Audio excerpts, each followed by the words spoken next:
Hello everyone and welcome back to the Locked In podcast. I'm Taylor. And I'm Dan. Indeed. Bonjour. We don't have any football updates, do we? Because the season's ended.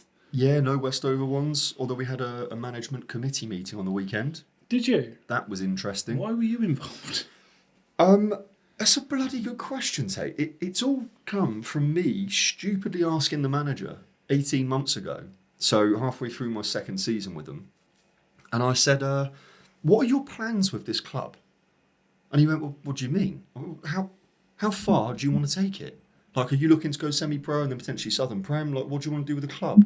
Men's football. He's like, well, take it as far as I can, really. I went, all right, let's get it done then. Like, it's a business, isn't it? So I was like, there's a way of us getting there for sure. And ever since I made that fucking stupid comment, it's like, okay, how do we get more revenue in? What do we do here? How do we do this? And I'm like, okay, I've got answers, but I haven't got the time to do it. So yeah, I just gave them my 2 pence worth on people missing match fees, not paying up. I won't name any names, but Bellends, thank you. Yeah. Who do I think wouldn't? Here we go. Who's going straight under that bus? Go on, fucking. Matty. No, you're all good. Is he? Mate, he pays up. Shout out. Yeah, Matty's a good old boy. Yeah, he pays up every week, mate. Never a penny owed. Jordan Mann. Got it in 2. The joys. But yeah, it was a decent little meeting. Hour and a Good. half at this pub and had some snacks and that. Very nice. Yeah. Few bevies? Not for me, not Oh. me personally, but yeah, the rest of them they had a cheeky pint. Oh, there we go. Nice, man. Nice and Nice. smooth with the old boys. Yeah, it was with the old boys. We had the chairman there. He's like 82 years old. Nice. Yeah, he was there. Is he the one that refuses to change the badge? He's definitely a contributing factor. Look, if you're not going to update it, please just get me a high resolution image of it. That's all I want.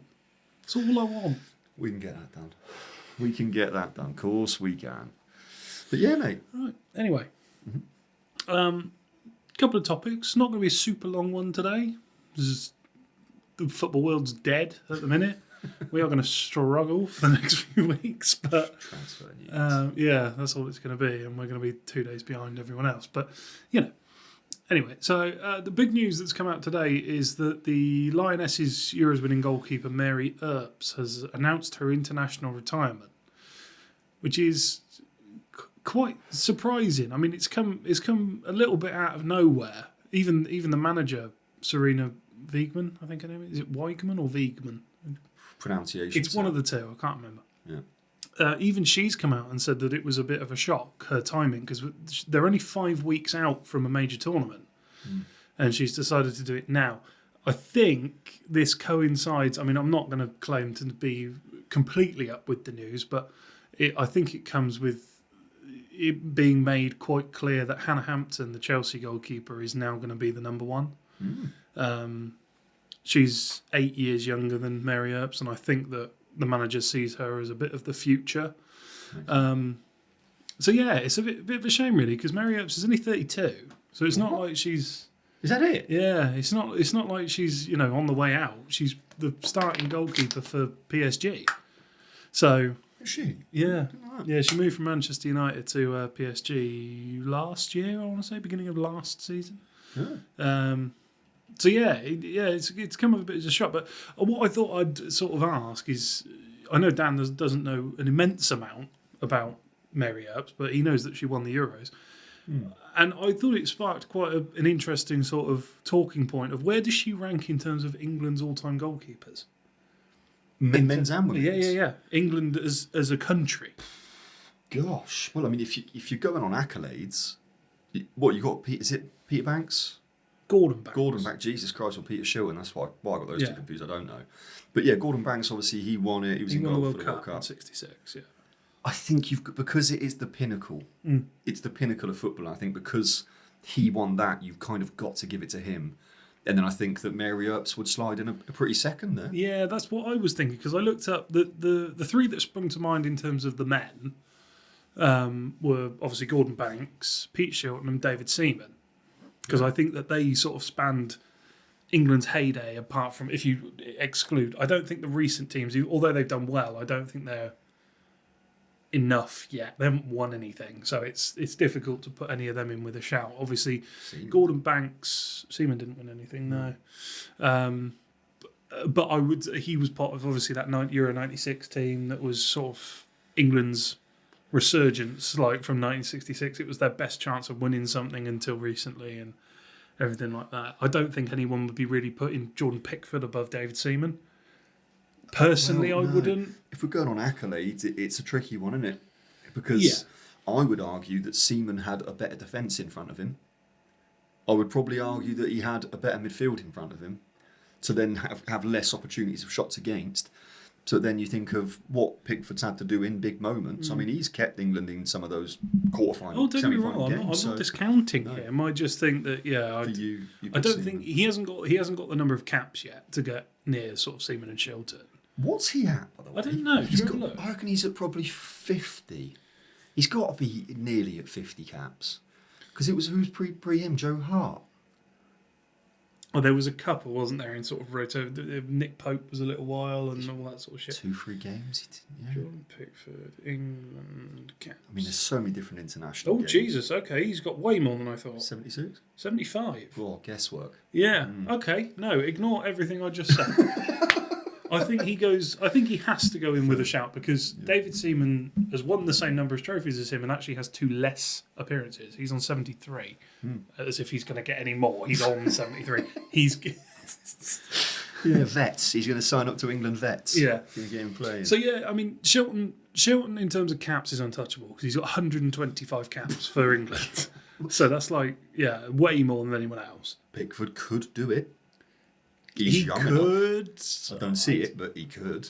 Yeah, I don't see it. I think you're gonna get sort of, if James Trafford sort of carries on the trajectory he's on, I can see him overtaking him. Yeah, that would make sense. Yeah, I think there'll be a couple of up and comers that are likely to get in over him relatively soon. Nothing against Jordan Pickford, but I think it was I don't know that in many times in history he'd be England's number one with the level he plays at. Do you know what I mean? I wouldn't say, I know Neville Southall was an England keeper for a while and he played quite low down in terms of Premier League, but I wouldn't say there's, you got David Seaman, Pete Shilton who all played very, very high level. Yeah. And I don't, it's tricky with Jordan Pickford. I don't know if it's a case of best of a bad bunch or, or whether he actually warrants it. I wouldn't say his club form warrants it. No. I don't think he's ever very good for his club, but he does pull it out for England. Yeah. He is very good for England. But yeah, I think I agree. I think Mary Earps has to go number 2. Just I for think. accolades for the country. Yeah, I mean, that's the point of playing for your country, isn't it? Is to win trophies. And there's only 2 England goalkeepers in history that have done it. Yeah. So I think the World Cup, if she had won that World Cup that they went out, I think it was in the semis they went out. If she'd have won that, I think she'd have to go number 1. Yeah. Simply because there's no other England keeper in history that's done it. True. So Yeah. I thought that was a bit of sad news that a bit of an England hero is retiring. Wouldn't be shocked if she came out of retirement pretty quick. Like she might do a Tyson Fury on us. I wouldn't be shocked. Yeah, I mean, She's there's not so young. again. There's not that many choices. I mean, Hannah Hampton is Chelsea's starting goalkeeper, so she is obviously playing at a very high level. But behind that, I don't know loads about the women's game. But I mean, Man United's goalkeeper's pretty good. Tallis Joyce, the one who took over from Mary Earps when she left. I don't actually know if she's English though. She might be American. I can't remember. But anyway, yeah, like I said, there's not an enormous pool. I think Ellie Roebuck, I don't know if she's still about, whether she's retired now, but I know she's got a few England caps. But yeah, I'm surprised because I don't know who the backup's going to be. It's going to have to be, if Roebuck has retired, I think it's going to be a new person, Yeah, I mean, a new keeper. So well, the women's game has evolved so drastically over the last 4 or 5 years. Well, no, actually, let's go 10 years realistically. But Yeah. the huge sort of like uplift has been the last 5 years because of investment. 100%, yeah, since 2020, yeah. And I think realistically that will show and breed talent because you're going to get, there's so many more girls now that are interested in the game. Yeah. I mean, yeah. watching it, they fill out Wembley and stuff. Like whenever there's a big Lionesses game, I wouldn't be surprised if we get a massive pool of talent coming through the UK. Because again, I think as a country as well, we've been very forthright in pushing it forwards. Yeah, too right, yeah. So yeah, fingers crossed. We've got some beautiful talent on the way. Yeah. Yeah, I think it's looking good for England's chances. I think the United States haven't quite been what they have been in the past recently, and a lot of their big stars have now retired. So yeah, I can see it. I was watching, actually, funny enough, I was watching. Did you ever watch the classic football shirts? They do shirt shopping. Have you ever seen that? They have celebrities going. And Mary Earps was on it. Yeah. And she was telling a story that, just to show you how much the women's game has progressed, she didn't have a shirt with her name on it until she played in, I think, the FA Cup final or something like that. That was the level she had. And she was playing for Forest. She was playing for, Bristol Academy, which turned into Bristol City. She was playing, not small teams. And she didn't even have a shirt with a name on the back until she played in a game like that. That's a tenner. It's mad, isn't it? But it goes to show the level of investment in the games. Yeah. Like there's just so many more eyes on the men's game at the moment, and has been for the last 100 years. But it's changing. Yeah. It's changing, and rightfully so. Some of these women players are incredible. And I do think, the old adage of it not, being quite low level, I think is going by the wayside now. Oh, huge. If you watch some of the big international tournaments or the WSL or anything like that, the quality is massively improving. Yeah. People always pull out that clip of Wilfried Zaha. Yannick Bolasie. Yeah. Like cooking the whole team and stuff like that. And then you've got to think they're not gonna be the level of men because of the it's just different levels. Do you know what I mean? It's commitment, investment. Yeah. You think where the world of men's football was 10 years after serious investment for the first time. Yeah. I don't think it would have been at much of a higher level. No, God no. You could have sold out Wembley Stadium 10 years after the sort of the game really took off for the men. I know it was probably 1900, but that's not the point. Do you know what I mean? It's relative, isn't it? Yeah. It's exciting times. Yeah. It's exciting times. Keep an eye on the women's game for sure. Yeah, exactly. Yeah. Next, I thought we'd talk about Bruno Fernandes, who, as of when we're recording this, has been given a 72-hour clock to give an answer to Al Hilal, which is twofold for me in terms of points. One, I thought it was pretty conclusive that he wasn't going, but obviously the media has misled people in terms of that, because I thought it was a pretty staunch no when that offer came through. But clearly, if Al Hilal is still pushing, Bruno hasn't told them no. So that is, as a Man United fan, quite a worrying prospect. Mainly because I was sort of in favour of him going when I first heard this, and it was £120 million and, fund the rebuild, if you like. But as soon as Ruben Amorim came out and said, I want him to stay, my opinion completely changed. Because if Amorim thinks that he needs to be part of the team, then you keep him. Of course. You don't go against the manager, because that's what they've done. Eric Ten Hag said he wanted to keep Scott McTominay. And I'm not saying he would have done what he's done in England. What he's done in Italy, he would have done in England. I'm not saying that, but I think, the midfield has been a problem area for Man United, and they could have done with a Scott McTominay as an option. Do you know what I mean? And they've sold him in order to fund Ugarte, who's not even really getting game time at the minute. Injuries. So it's I think as excuse me. As soon as the manager comes out in support of a player, he's almost been quite kiss-arsey, Ruben Amorim. He's saying we need to sell the project to Bruno and stuff like that. I'm like, he's the captain. If he wants to go, let him go. Do you know what I mean? Don't force him to stay here. Of course. But I think Bruno's a little bit on the fence with it, because he came out and said, if they want me to go, I'll go. Yeah. But I think that's why Amorim's being a little bit kiss-arsey. He is saying, no, that was never the case. We want you here. I don't know really where he fits in an Amorim system. I think he is a little bit of a shoehorn, but I think he is an underrated captain. I know people say that he sulks, and that's Rich. He's Rich who works for us. Immediately says, no, he sulks too much. Yeah. I'm like, yeah, but wouldn't you sulk with that team? Do you know what I mean? Like he never sulks at the teammates. He's often just sulking about his own. A decision goes against him from the ref. And it's like every player was told at the beginning of the season, if you say a word, I know he's the captain, he can talk to them, but you're not allowed to moan at them. You're not allowed to have a go at them and start an argument. And it just seems to be in his blood is just to complain. And I think it's where he's quite a skinny, like, pro footballer. As a kid, I bet you he got kicked off the park all the time. So he could get free kicks and pens in seconds. You've just been like pushed off the ball, free kick done.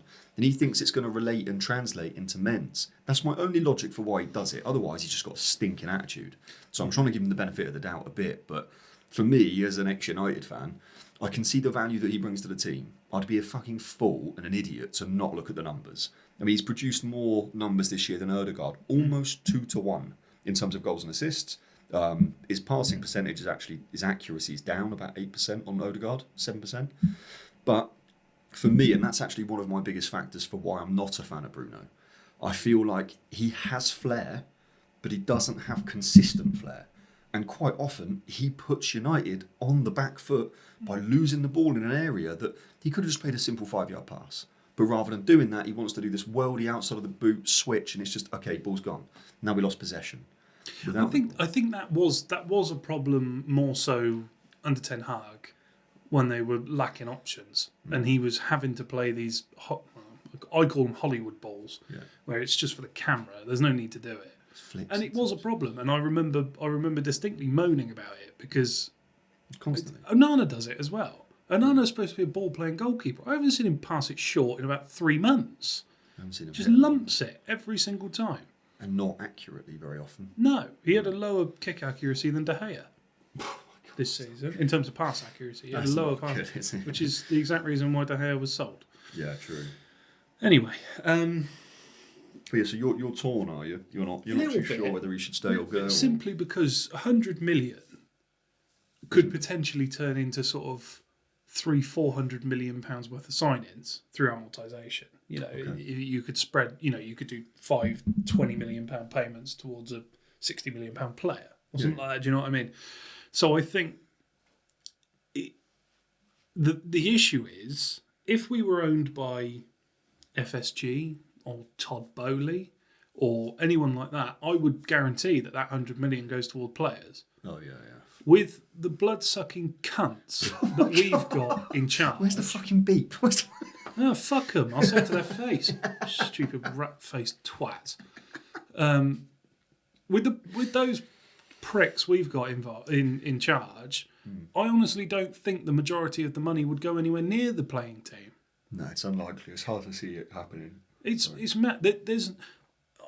I don't know the actual numbers, but I know that the dividend payments out of most of the Premier League is slim to nothing. It's very rare that you would take money out of a football club. Because they run at a loss. Huge Well, not always, but it's very rare that dividends are paid out. 1.2 billion they've taken out in the 20 years they've owned it. To be fair, they should have invested their money in something that you can get way more return on, because that's not a good return on their investment. 1.2 billion of a 700 million pound investment over 20 years. Mate, that's pants. In their commercial world, they could have easily tripled that in 20 years. They have quadrupled it in terms of the value of the club. Yeah. The value of the asset has gone up 8x'd in the time they've owned it. Well, they created that value. And they sold 28.3% to Jim Ratcliffe for 1.2 billion. So there's 2.4 billion in total that they've earned off it. Yeah, and they still own 62 point whatever percent, 72 point whatever percent. Well, that's not strictly true because it's floated as well because it's on the stock exchange. So they own, I don't know what, they own just over 50%, I think. Yeah. But they are the worst owners in world football. Yeah. Honestly, I'd take, who was that twat that owned Fulham that put a statue of Michael Jackson up? What? I'd have him over the Glazers. Honestly, I would. They are the most awful people. The grass is always greener, sir. I will just say that. The grass is in it's all. I know what you're saying, and I'd love to try a new set of owners. I'd love to see it. Newcastle owners would be fucking incredible, right? I'd love to see that happen and what they could do for the club. But the grass is always greener before the actuality happens. And I don't know. I'm not saying that they would get anybody worse. But I also think that the fact that United are still, as a football club and a brand, worth as much as they are. Granted, they've ruined the football side of it, but it is a business, and they've clearly done well enough to pay themselves profits while the club's just tanked. But it means it still has value, which is How why they June... bought the club shouldn't have been legal. No. It should have been, because if they tried to do it now, the Premier League wouldn't let them buy it. No, of course. Because they borrowed money to buy the club by leveraging the club. Yeah. Which means effectively they've bought the club for nothing. Yeah. Because they've just put the debt on the club. Man United in the last 20 years have paid something like £800 million in debt in interest payments. Yeah. Like ridiculous amounts of money. Yeah. Like you think where the club would be if that 1.2 billion they've taken out in dividends and in all the interest payments and all that shit had been put into the club. You could have renovated Old Trafford. You could have knocked down Old Trafford and built the stadium. Yeah. Built a brand new stadium, way better than like Tottenham's or anything like that. Like it just shows like.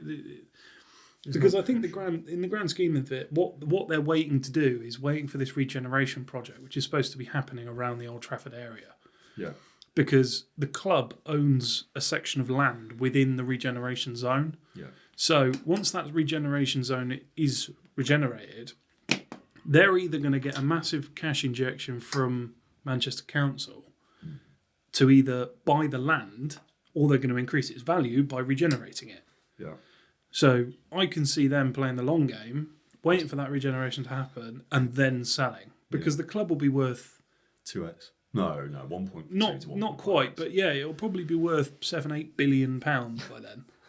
It's just so nuts. But the thing is, if Man United keep plummeting in terms of the playing, Then they won't. it won't be worth fuck all. No. Because a lot of the revenue that's generated is from a worldwide audience. What worldwide audience is going to watch this shit for 5 years? In the Championship. What do you know what I mean? You joke. But No, I'm not- It I'm was not a joking. genuine response. It was I'm a laughing. genuine concern this year. Yeah, I'm They might laughing. get relegated. I'm laughing because that's a possibility. They're Yeah. the second or third biggest club in the world in terms of fan base and worldwide revenue, Yeah. and they nearly got relegated. That is pathetic. There's no passion there's not enough passion amongst the team of players. But that's what I mean. That's why I rate Forrest so down. Oh mate, yeah. When he was on the pitch, like having a go at Nuno and stuff when they lost. Hmm. And I want even 1% of that man's passion Yeah. in any of those twats that own Man United. Yeah, you're gonna get it. They're fucking clueless. Yeah. They didn't grow up as like that guy. I imagine grew up and he grew up when Forest were winning European Cups and things. So he has something to buy into. The Glazers, they probably didn't even know what soccer was growing up. They're probably just so out of the realm of it. The most annoying thing is they own the Tampa Bay Buccaneers, the NFL team, Right. the Glazer family. The amount of fucking investment they've put into the Tampa Bay Buccaneers. Because that's their passion. Well, this is what I mean. Yeah. This is what I mean. Like, if you don't care that much, Get rid of it. sell it. Sell it. You've got a cash buyer Yeah. ready to go. Yeah. And all because you were too fucking greedy, he pulled out. Because they said, we want 4 billion. He went, fine. Then they went, oh no, actually, we want 4.2. Then 4.6. Then 5. And he just went, fuck off. And I don't blame him for it, Sheikh Jassim. I don't blame him for it. Okay. Because they were just taking him for a ride. They were just inflating how much the club was worth by demanding more and more money for it. What a nonsense. But the amount of things that he said he was going to do, it was like the dream come true. It was he was going to buy the whole club. He was going to pay off the debt day one. Yeah. He was going to regenerate the area. He was going to build the new stadium out of pocket. Do you know what I mean? Just having the definition of fuck you money. Do you know what I mean? It is the epitome of fuck you money. Literally. And Man United could have had that. That's the owner in terms of wealth that Manchester United deserve. Yeah. Do you know what I mean? With the heritage and everything that Man United have, that's what they should have. They should have unlimited money. For sure.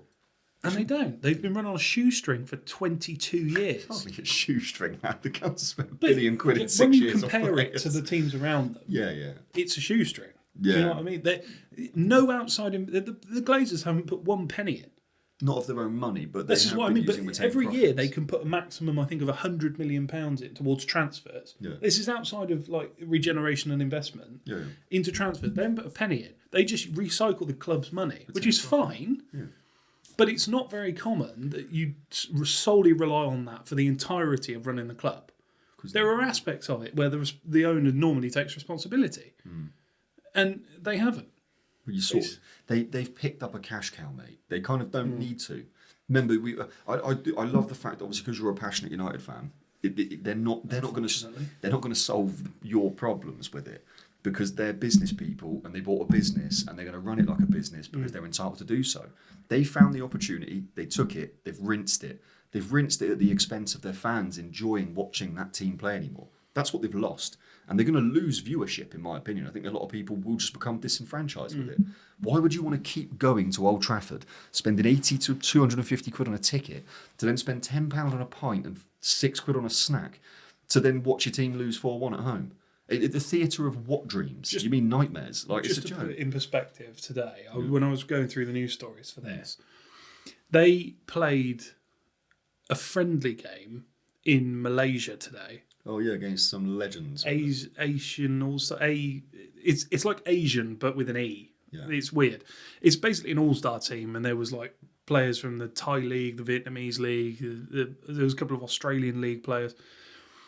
They lost 1-0 for a start, and they made a big hullabaloo on social media that it was going to be live streamed on YouTube. It wasn't.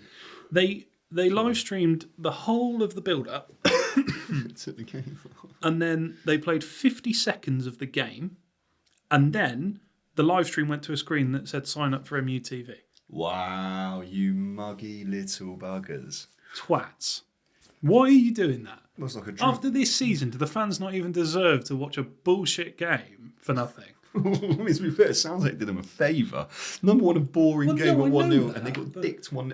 But I'm completely on your side with the principle, by the way. I don't even agree with them being there because they're solely there for money. Yeah, of course Those players should all be in fucking Barbados Relax. now, Yeah. like recharging for the new season, the big sort of redemption season. Instead, they're getting pimped out to these fucking random, exhibition games. You had Bruno, you had Maguire. Maguire's 32 years old, and he's just played, 60 games this season across all the competitions. Like, he doesn't need to. He needs to be resting. Do you know what I mean? I know I'm saying he's only 32, but this is the thing: is you're getting constant injuries from a playing schedule that is so jam packed now, and now you're whoring them out for a few million quid. Yeah. It's a fucking joke, man. Mate, the players are going to love. You have to become the chairman of like the players committee for like the Prem. I reckon that could be your next role. You can't call people cunts in public, can you? You can. There's just repercussions. Honestly, I nearly replaced Paul Scholes as my favourite player the other day when I saw. Did you see them at the Europa League final? No, go on. I haven't. Him and fucking Rio shaking Avram Glazer's hand, smiling and laughing with him and Alex Ferguson. Honestly, if I see him do that again, he can fuck off. Like, what are you doing? The man who's ruined your boyhood club, the only club you ever played for, you most successful club in England, and you were part of the reason for that, and you're shaking the hand of the guy who fucking destroyed it. Definitely. Fuck off. Like, I can get past the feet thing. Yeah. I can get past many things with you, Paul. That I can't forgive. Clip it. There we go. I can get past the feet thing. Can't get past the handshake. I hear you. I do hear you. I do hear you. I know that when I was, when I was an avid fan, I'd have had the same passion, vigour, and I wish I frustration. didn't care. Do you know what I mean? A lot easier. Honestly, I will never forgive my mum for this. I could have been a Liverpool fan. I could have been, I could have been happy. But no, Oh God. I have to support this bullshit. I can only hope that Oxford get promoted, and then I can just claim I've always been a fan. Yeah, how do you? I do love Oxford, actually. They're great. But The joys. and they stayed up. They stayed in the Championship. Impressive that. For Yes, such a it is. small club. Considering they were really outside favourites. Everyone in their pre-season predictions had them going down last. Understandably. Yeah. But yeah, did well. That's that. Owner of Oxford United's a good example of a good owner. Really passionate. He always goes out and meets all the fans and everything. What owner does that? Standing in the car park shaking people's hands and stuff like that. Yeah. I've met him 2 or 3 times. Yeah. He always wears a white suit and he's called Tiger. Sounds like an egomaniac to me. He's not. He's humble as fuck. He wears a fucking white suit and his name's Tiger. Yeah. And he goes... He's Thai, isn't he? Oh, I don't know. Yeah, he's Thai. got no I think idea. he's Thai. Oh, right. He's Asian. Wow, here we go. We're going to be... That's getting cut. Sorry, I love It's it. true. Yeah. He's Asian. Yeah. Nothing wrong with that. It's not racism, is it? But yeah. Well, Yeah. did you have any more on the Brunos and the Earps, or we just got the Brunos and the Oh, Earps? yeah, it was about Bruno, wasn't it? No. To be fair, we've gone through lots of little extra bits, haven't we? We've not exactly... was it very short? Is it very short? No, 31 minutes is short, isn't it? But No, you've still got one more little thing, we unless do. you need to No, go to bed. No, that's what I was asking why I do No, very shortly. No, I just thought we'd quickly run through making our ideal footballer. Yes, here So we go. we've got, what I'm thinking is right foot, Yeah, left foot, yeah. physique, football IQ, Okay. vision, and then I put a special ability. Now I don't mean like flight or Yeah, anything yeah. like that. I mean like, you know, is he Set a piece free taker. kick specialist? Oh, Is he penalties. like a leader, like Yeah, a captain, a proper captain, or do you know what I mean? Yeah. That's what I thought. Well, I suppose let's start right foot. For Because I yourself. think we're going to differ. I think we're going to differ. I'll be interested to know what. Oh, gosh. Because I suppose it depends what sort of player you want, isn't it? Do you want the right foot of Carlos Puyol for the tackling, or do you want the right foot of Beckham for the crosses, or the right foot of Aguero for the finishing? Do you know what I mean? It depends what sort of player you're trying to build. God, it's horrible. That's really horrible, isn't it? Yeah. Fucking hell, I can't believe I'm saying this, but I'm saying it. Beckham, right foot. Damn it. Okay, I'll have to go someone else then. You don't have to. No, I'm not doing the same player. Okay. Because I want to see who people thinks whose player's better. Let's say we can't use the same footballer for 2 different things either. Yeah, I'm fine with that. Because there's a player that I can't say that I want to say because of how good he was with his right foot. I can take it. I'm gonna go. No, let's go. I'll go. Yeah, I'll go Cristiano Ronaldo for right foot. It's not a bad shout, is it, really? You do know you've just written him out for physique, though. Yeah, there's plenty of built footballers. True, very true, very true. Not as many that can score. Well, did you see? He's leaving Al Nassr, To go to. right? Well, I don't know, whatever. 111 games, 99 goals, 19 assists at 40. Yeah. Mad. I sort of expect it a bit, if I'm honest. Wait, no, at 40. One of the world's best players. Fucking Sergio Aguero had been retired 8 years by the time he was 40. Of course, but You know what I mean? I do hear you. It is. I'm not trying to downplay it, but I mean, Farmers League. But yeah, one of them. Left peg. Where are you going, Tay? Well, I've sort of gone for a goal scorer, haven't I? So we got to go. We got to go for another goal scorer, just to make the ultimate attacker. I mean, there's a couple of obvious answers, isn't there? Because everyone who's left-footed just has a fucking piss missile of a left foot, don't they? Where's he going? That's But the I question. think we've got the power in the right foot. I'm going to go Iron Robin for the left foot. A bit of finesse on the left foot. Do you know what I mean? It's not a bad shout at all, Tay. It's not a bad shout at all. That. I don't blame you. Yeah. Now I'm stuck here between 2, and it's just the 2. Can I guess who they are? Of course you can. Gareth Bale, Roberto Carlos. No, you've just added another one to the mix, you bastard. Oh. I hadn't thought of him. Fuck. Okay, that's really thrown me off. Oh, you swine. I had fucking Giggs and Carlos, and now you've just thrown I'll that tell you at what, me. you put Ryan Giggs left foot and Beckham's right foot. Fucking Mate, disturbing. you Two gotta- of the most successful accolade players ever to grace you the put game. it on someone's head from the car park with that, with that mix. Do you know what I mean? Oh God! But can I discount, in my opinion, one of the best goals ever, if not 2 of, because the one that he scored from the touchline, where it's gone to the corner flag, and he has smashed it on a half volley, and it's just curved in, and the keepers can't do anything. Have you seen that goal by Roberto Mike Carlos? on? No. That's on the right hand side. Roberto Carlos did it in the latter part of his career when he was playing for might have gone off to Brazil or something. Wasn't in main La Liga. Mate, this goal, I've watched that clip about 1,000 times because even though I've tried recreating it as a kid from the other side of my right foot, I mean, I've hit it twice. And I've tried that thing upwards of 5,000 times. And the fact that I just couldn't do it, and everything else, the Beckham ones, like curling it, I could do that as a kid. Not obviously, there's levels here. I'm not trying to claim to be fucking elite, but I could get close to an imitation where I thought that's good for my level, from a 12-year-old, 13-year-old. But I'm going Carlos. I've done it. Okay. I've done it. Yeah, he deserves Let's it. go physique.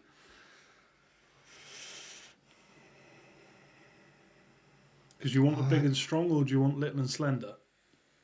Here, look, It's different, isn't it? Here's my predicament with this. So, in the game, you've got anything from Peter Crouch to bloody Robert Earnshaw.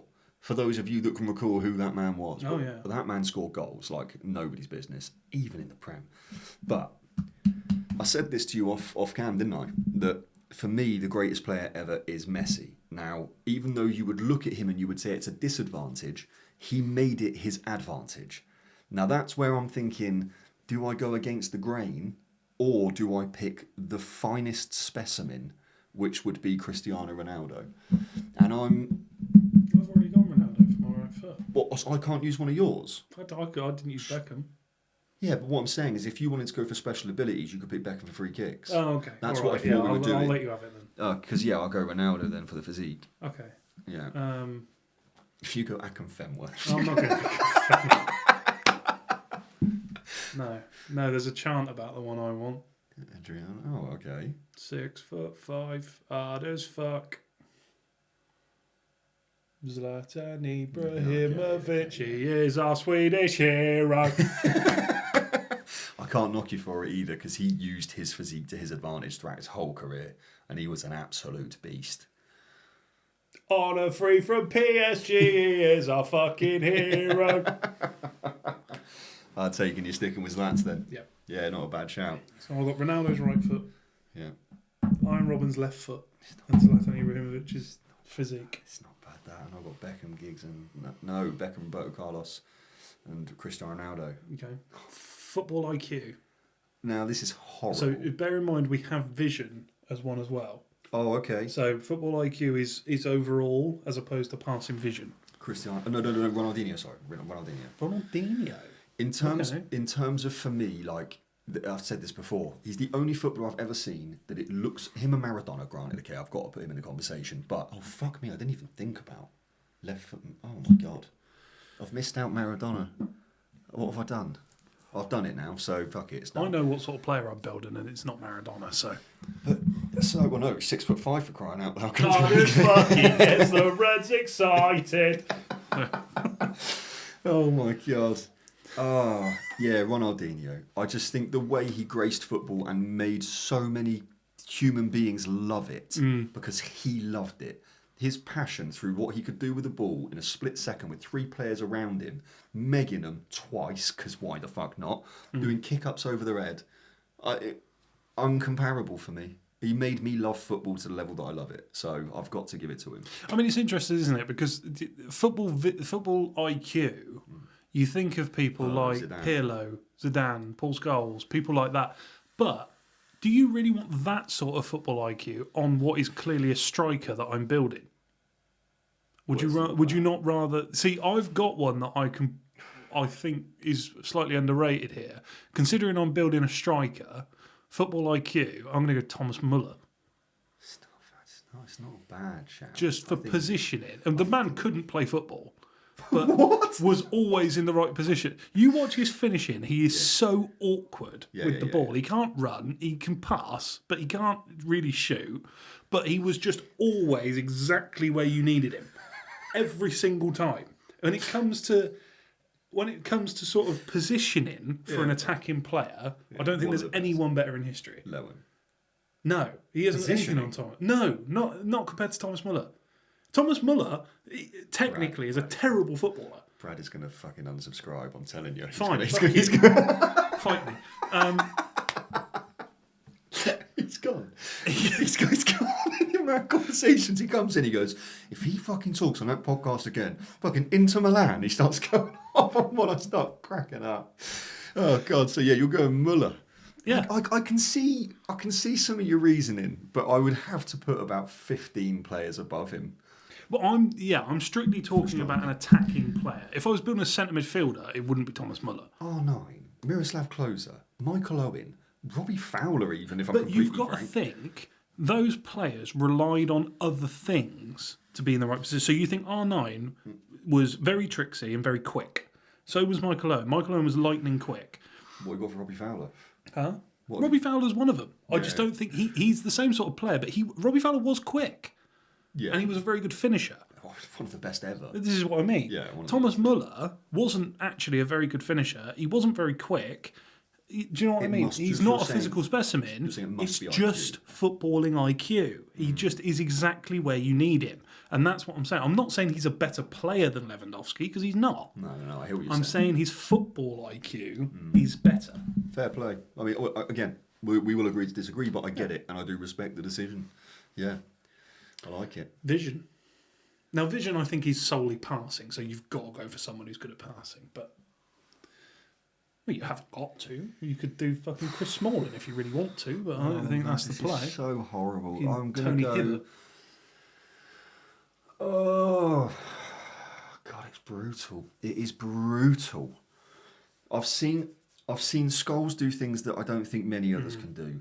I've seen bloody Xavi do things that I know no other player can do. I've seen Pirlo. I mean, it's just beautiful to watch. But I'm Modric, Tony Kroos. I mean, the list is like insane. I'm going to go for Xavi. Fair. And Very fair. I know it's very fair because he's just incredible. I think the most when it comes to vision, the most impressive thing is when they play a pass even you can't see. Yeah. Do you know what I mean? Done it so many times. And I mean, yeah, it's pretty easy. The only person I would throw in that you didn't say, De Bruyne's one of them. I was actually going to go his teammate, David Silva. Oh yeah, that's not. But no long passing range. I'm not. No. But this is what I mean. What do you want from that you're player? sure. I'm not going to go for David Silva, but I think he's got to be in with a shout of being one of the top maybe 5 or 10 in terms of vision ever. I mean, that man had the best reverse pass I think I've ever seen on a footballer. Do you know what I mean? That just little knock through where it'd go through about 8 people's legs and then end up at Aguero's feet. Yeah, it was stupid. Honestly, the fucking striker must have had such an easy job for Man City when he had people like that behind him. But yeah, so, no, I think I can't. It's between Pirlo and Scholes for me. Yeah, I can Just compare because I think there's a different level, isn't there, to seeing a 5-yard pass to seeing a 60-yard pass. it. Yeah. Do you know what I mean? And I can't discount Paul Scholes. It's got to be Paul Scholes. You got a big skull, is he? I think it has to be. I don't blame you. But it's close. I think between Pirlo and him. You see him in the Legends game about 7 years ago. Well, the one where Beckham came back. I can't remember. I think it was, and it was against the Munich lads. Yeah, I've watched that a lot. Ball comes to him, and he just dinks it outside of the right foot round a player Yes. into the part. I mean, Yeah. I've seen it at amateur level, but it's like once in a bloody blue. Yeah. He did it like he just couldn't be bothered to be there, and that was Yeah. the most convenient thing he could do in the moment. Oh, well, you 50 are years old and he's just... built different. Yeah. Same as Beckham. He was whipping balls like he was in his prime in that game. It was amazing.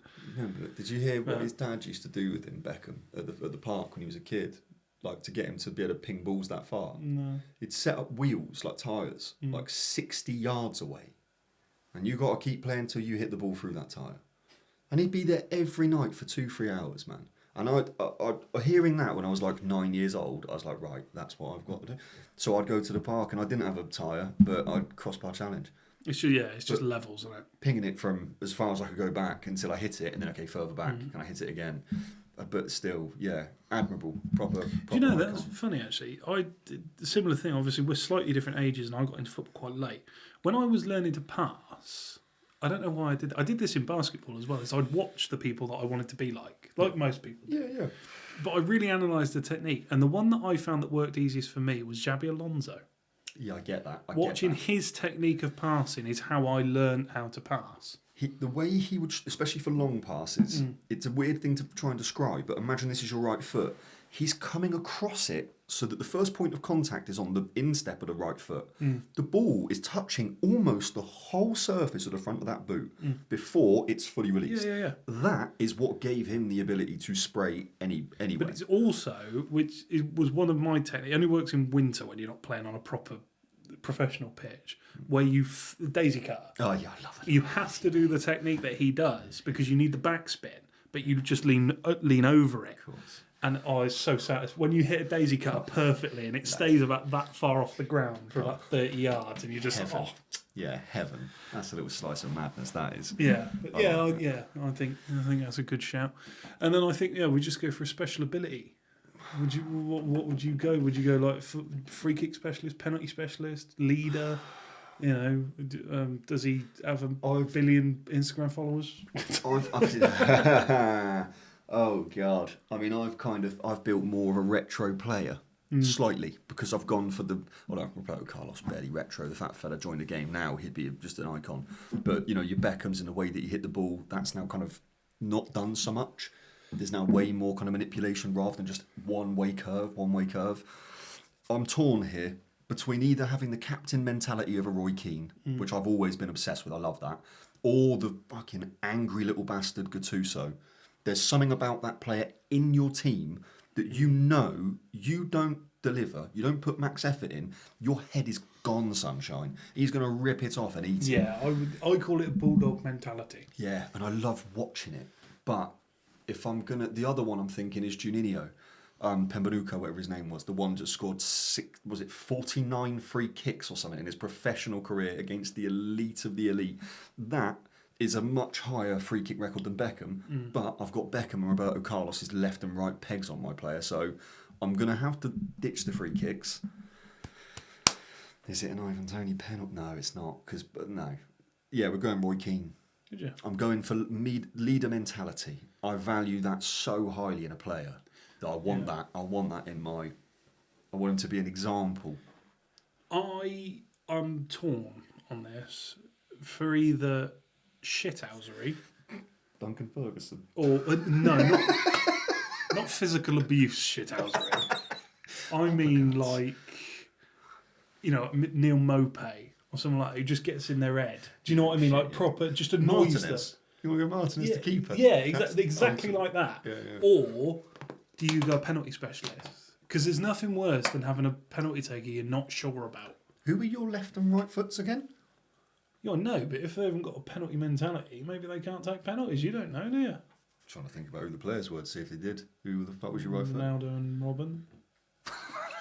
I don't think you need to Actually, worry. Ronaldo's not No, he's not. that No. good of a penalty taker. This is what I mean. I don't know about... Robin wasn't the penalty taker because it would have been Schweinsteiger or Alonso or something when he was playing. Frank Lampard, Chelsea. Yeah, so... Yeah, no, I think I will go for like a penalty specialist, Matt Letizia type. Oh, you go Letizia. Yeah. Fair play to you. It's a good He missed shout. one penalty in his entire career. How many did he take? Do you know?